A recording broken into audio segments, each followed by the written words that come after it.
However, you notice Obama feels too weak to fire Allen. Well, why is that? Of course, the entire Iran nuclear accord is now on the razor's edge in the U.S. Congress. We've just had the, what can we call him? A really obscene politician, obscenity and pornography, and in this case, political pornography, seem to run in the Schumer family, be it Amy, the ribald off-color comedian, or perhaps Chucky Schumer, as he's known, who has now come out on the warmonger line, that he wants to embroil the United States in a war, not for Israel, but for the political fortunes of the demagogue Netanyahu, with much of Israeli society being opposed to this, right? The various intelligence chiefs of Israel, the majority by far, in favor of the Iran deal, but not good enough for Chucky. And, of course, the hype being given to his brainwashing pornographic niece, Amy, from Rockville Center on the South Shore. Well, that is getting to be a pretty horrible spectacle.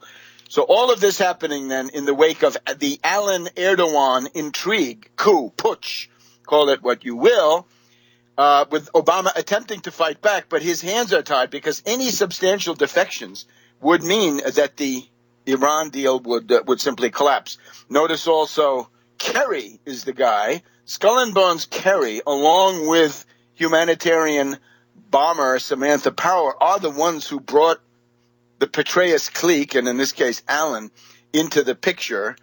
This is documented on my website. This was already in the spring of 2014 as they got impatient. They wanted to bomb Syria, and it was not happening.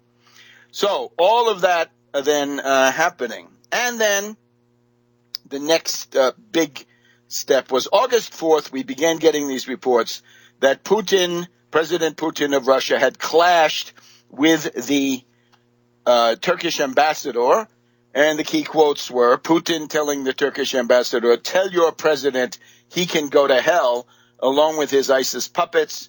I will prepare a big Stalingrad in northern Syria for the fighters that are backed by Turkey and by Saudi Arabia." This is ISIS, Nusra, Al-Qaeda, you name it. And China and Iran will be part of this. Now, this statement, I believe, is substantially authentic. There is, of course, a debate about this. As I put that up on the website, I made, let's say, inquiries in the obvious and appropriate quarters. And what came out of that was a certain skepticism about how unusual such a gesture by a Russian president would be, but no denial. Now, the denial did come on August 5th from the spokesman for Putin, and this is, of course, Vladimir Peskov in the Kremlin, and he says, "The news stories published on some websites claiming that Putin summoned Turkish ambassador Umit Yardim and called President Recep Tayyip Erdogan a dictator are not true," says spokesman Dmitry Peskov in a teleconference on Wednesday.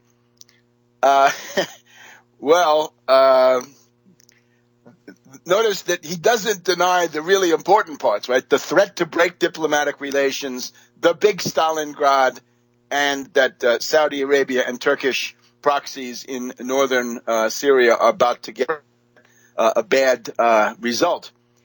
The other thing that I would stress in this context is that Peskov, in that same press conference on, I guess, the 5th of August, the day before yesterday, Peskov says reports that Syrian President Bashar al-Assad has asked Putin to send Russian troops to Syria are not true. This is denied, démenti from the Kremlin. This is not on the agenda.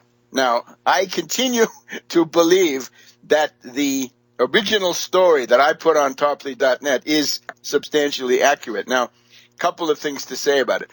First of all, let's see who takes this report seriously? Well, the Fars news agency of Iran, to begin with, and we'll give you a couple of more here in just a minute. Back on World Crisis Radio. Webster Tarpley here in Washington, D.C. And again, it's the afternoon of the 7th of August. Now, on the one hand, we have the official spokesman of Putin in the Kremlin, Dmitry Peskov, saying that it's not true that Putin called in the Turkish ambassador and said that Erdogan is a dictator. But notice, he does not deny the entirety of the report, right? Dictator is the least of it. The big Stalingrad, the breaking of diplomatic relations, a heated atmosphere, right? Some people say 2 hours is too long. Putin would have been able to say what he wanted to say in much less. That's fine. I think this, nevertheless, is an accurate report. And who agrees with me? Fars news agency of Iran, that is the official semi-official Iranian news agency. Also IRNA, I think it's Iranian, or INRA, Iranian National News Agency. Press TV, certainly.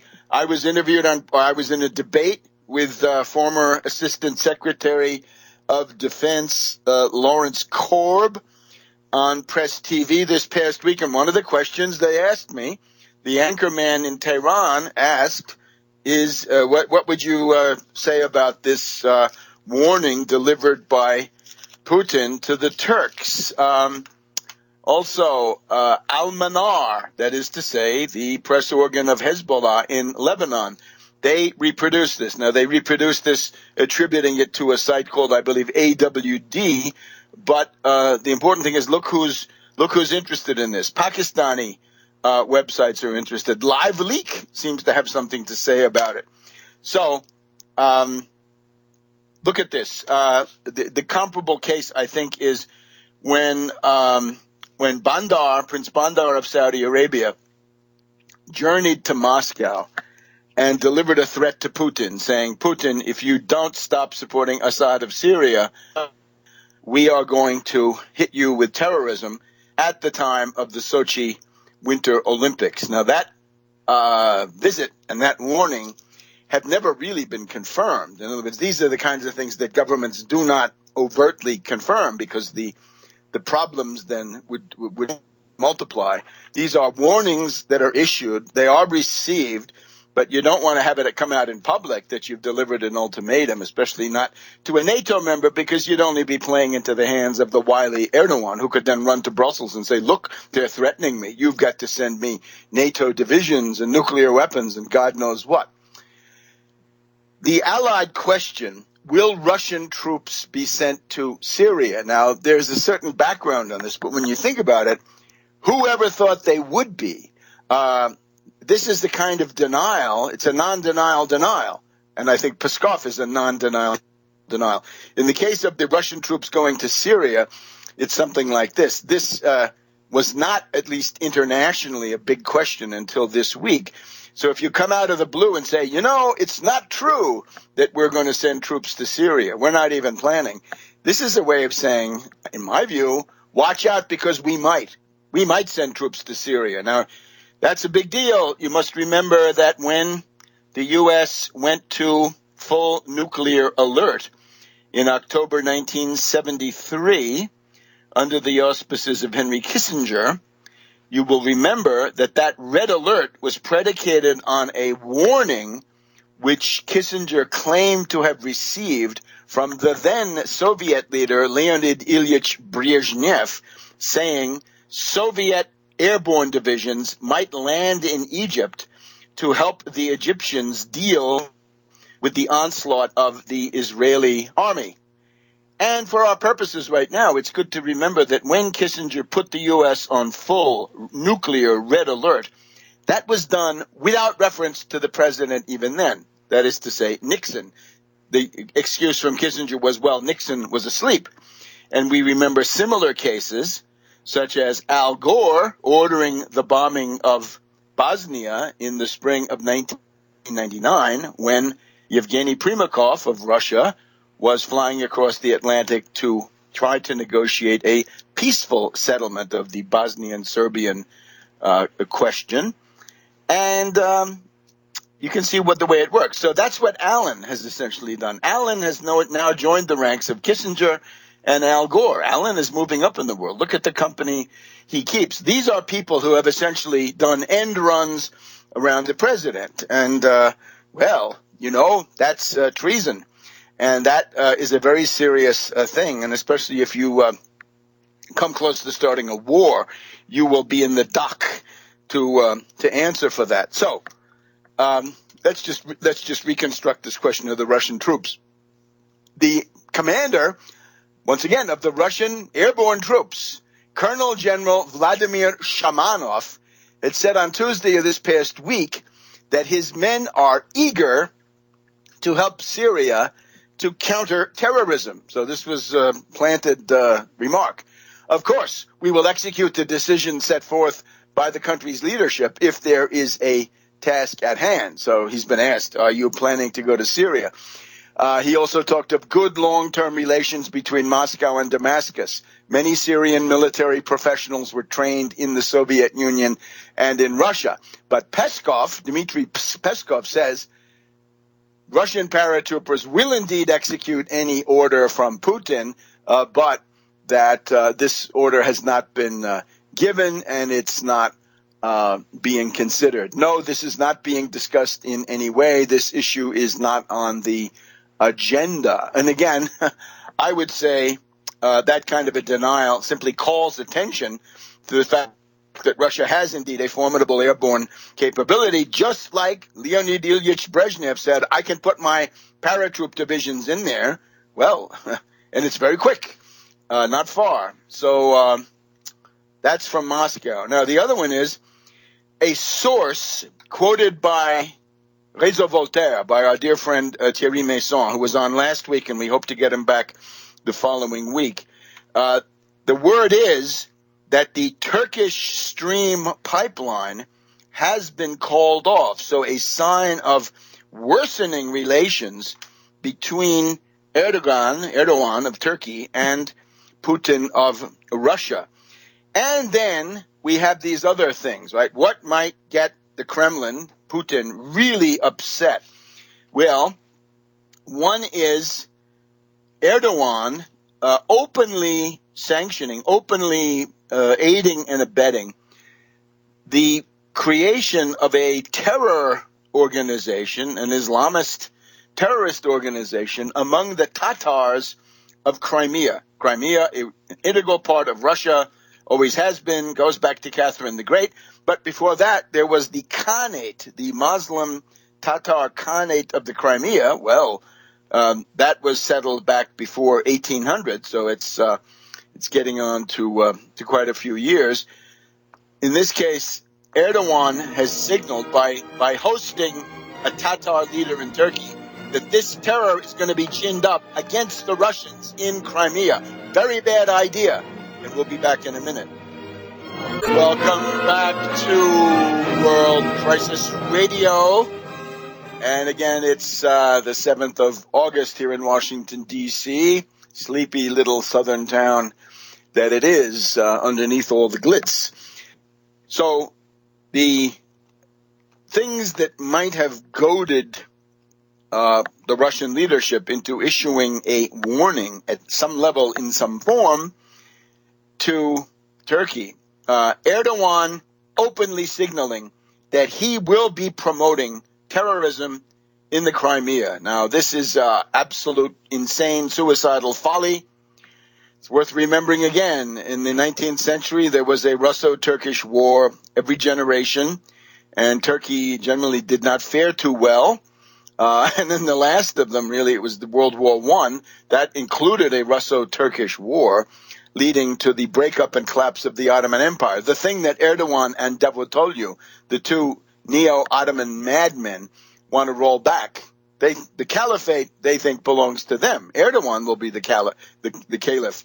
And that means that this Baghdadi is simply a regent at best, perhaps in Western terms. So Erdogan foments terrorism in Crimea. And if that's not bad enough, we just had the visit of the ambassador of the Kiev fascist clique, the Ukrainian foreign minister, I guess I should have said, the Ukrainian foreign minister Klimkana visited Turkey on the 5th of August, day before yesterday, and announced the creation of a joint Ukrainian-Turkish Muslim brigade. And where will they go? Well, they can go to Crimea. They can go to other areas. They can strike in all sorts of places. So also bear in mind this idea that the bombing pattern tends to push ISIS east and then north, right, towards Iran and then towards Chechnya, right, toward the Russian border. So these are very, very severe provocations. Right? These are beyond provocations. These are military attacks. Now, the other thing we should point out is that as a result of this so-called no-fly zone, safe zone, which has been repudiated by the U.S., at least in a kind of a half-hearted way. We're in a very gray and confused area now because we've essentially got Obama trying to prevent this and trying to save the Iran nuclear deal, and the clique, right? Alan Petraeus's financial angel, Henry Kravis, the neocons, of course, these people we've been hearing about, Chucky Schumer, and a whole bunch of people, Democrats in the House of Representatives, Elliot Engel, Nita Lowey, Steve Israel, Ted Deutsch, they're all opposed to this deal and essentially saying that they want to embroil the United States in a Middle East war with endless suffering, perhaps leading to the collapse of this country. But they want to do that because of the demagogic ambitions of this unspeakable Netanyahu, because that's the main force that they're trying to propitiate. Now, let's just hear some other background. Now, from a very well-informed Middle East source, again, the Turkish Stream pipeline has allegedly, reportedly, been abandoned. It's off. You'll remember there was South Stream. The U.S. sabotaged South Stream through Bulgaria, Romania, places like this.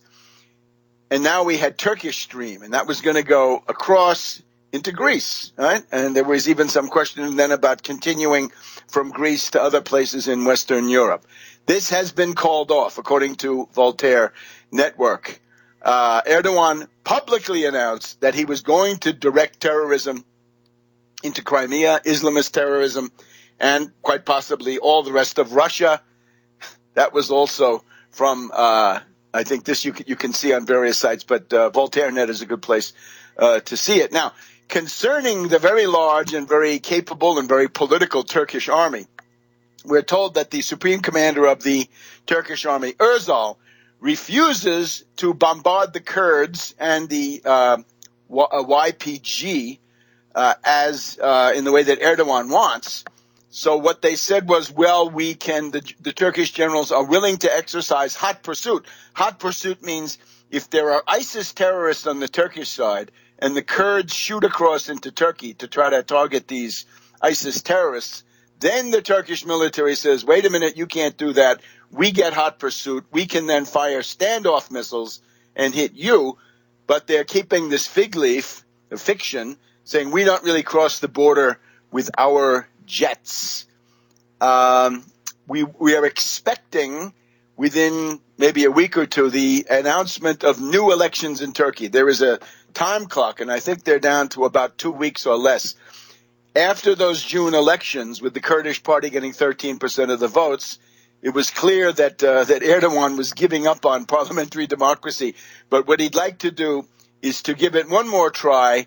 That would be sometime in October, November, hold new parliamentary elections and hope that the climate of hysteria, terrorism, and war would allow him to win back some of these votes and be able then to change the constitution in the direction of dictatorship, right? The dictatorship of Erdogan. Now, we've also got the problem of Saudi Arabia. Are there realistic forces in Saudi Arabia? Well, we may find out. The chief of the Syrian intelligence agency, Ali Mamelouk, General Ali Mamelouk, flew to Riyadh, Saudi Arabia on July 5th and met with the prince, the crown prince now, Mohammed bin Salman. Part of the consultations was a Russian diplomat, and some positive results might have come from this encounter. So that is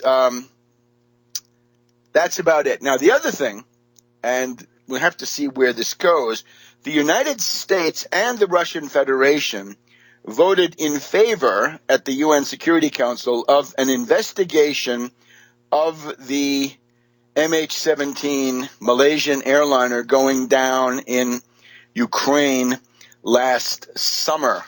This had been vetoed before by Russia. So what concessions were made behind the scenes? And is it the case that Russia now believes that they have overwhelming, absolutely categorical, apodictic evidence that it was done by the Kiev fascist clique or the right sector, Yarosh, or other forces? We'll see. But what it does not mean is that Putin is dumping Assad. We have Bogdanov of the Russian Foreign Ministry. This is more or less the counterpart to ISIS czar Allen. This is the special Kremlin envoy to the entire Middle East. Bogdanov says, look, there is no question we are not going to abandon our traditional alliance with Syria. This goes back a long way. It's very solid. And remember, there is this naval base at Tartus, right? Something that I've been over there to see. And indeed, I have been to Homs myself in November 2011. So I am appalled by this dealing by Allen, which seems to have brought ISIS closer to those villages near Homs, where they have now massacred, they've massacred quite a number of people. So this is the way it stacks up. I urge everybody, there are two things you can do. One is on the social media, hashtag Fire Allen for ISIS, Fire Allen for ISIS, and work to pass the Iran nuclear accord. Call your congressman. They are now in the districts. Buttonhole your congressman and say, buddy, you vote for peace or you will be out next year. Back in a minute.